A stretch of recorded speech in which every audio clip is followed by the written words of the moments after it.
No one knew why, until an association was spotted by doctors that Lucy Letby was on shift when these deaths occurred. What we see here is a spreadsheet that was presented to the court as a key piece of evidence. It's a chart showing across the top all the different nurses who worked on the ward, and down the side you have 25 suspicious events. And what we see is that there's a pattern of X's throughout the column with Lucy Letby's name on it. The rota spreadsheet covers 13 months between June 2015 and June 2016 and shows Letby at the scene of 25 suspicious events. She is the one common denominator.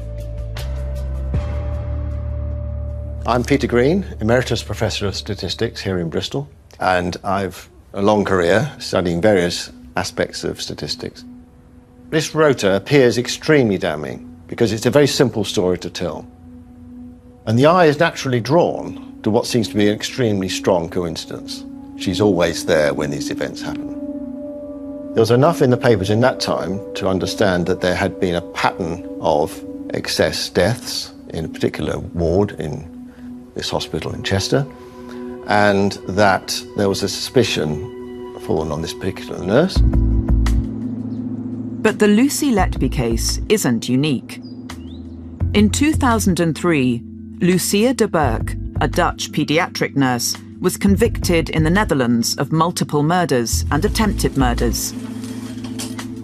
Like Lucy Letby, Lucia de Burke was accused of being responsible for a cluster of unexpected deaths, and the police were called in. But she was later acquitted when statisticians questioned the data evidence used against her. My name is Richard Gill. I'm a retired professor of mathematical statistics. The case of Lucia de Burke is thought by many people to have been the biggest miscarriage of justice in the Netherlands. It was the Lucy Letby case. The cases have everything in common. A nurse who is a bit different from other nurses. There are bad things happening in the hospital and the nurse gets the blame. Thinking, which starts with the idea that we have a serial killer and we already know who she is and we've got to prove it. So the tunnel vision is the same. You have people dying in a place where people die. And it makes the scenario already completely different from the usual murder investigation. In the usual murder investigation, you start with some murders and look for who did them. And it's very, very dangerous to start with a preconceived idea that somebody did it. My job was to explain to ordinary people that the statistics did not say that she was guilty. After almost 7 years in prison, Lucia de Burke was exonerated and released. Finally, they had to admit that I was innocent, that the people, the children, all died natural causes. You were released from prison. The Attorney General of the Netherlands called you to his office to personally apologize. Yeah. Will you go back to nursing? No, never.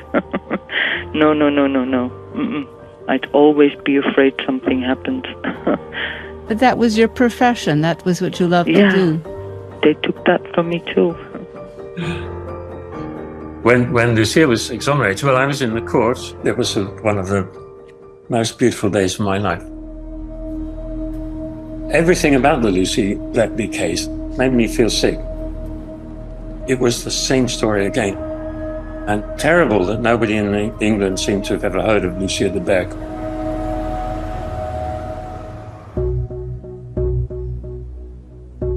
This is the report that we produced for the Royal Statistical Society. Healthcare serial killer or coincidence, statistical issues in the investigation of suspected medical misconduct. This concerns trials of medical professionals who are accused partly on the basis of data collected, which maps their duty rosters against the times of the adverse events. And so the assumption is that their presence on the ward is probable cause of the death. What we sought to write down here was guidelines for the analysis and interpretation of data of this kind. Now, my concerns about these data are What was the selection of an event as being suspicious? Were all these nurses actually on ward duty? Why are the doctors not visible in this chart? So all of those things seem to us to be potentially sources of bias. But the main thing is there's no other information about all these suspicious events or other information about the infants concerned. And now, questions have emerged about the other deaths which occurred in the unit during this time period. Lucy Letby was charged with 7 murders, and the jury only heard about those. What we should all know is that there were many other deaths in that ward. Estimates vary of how many more, but at least 6 other deaths during the period covered by this duty roster. And evidence about those were not presented in the court. Why did they happen? When we're teaching statistics, we show our students good and bad practice.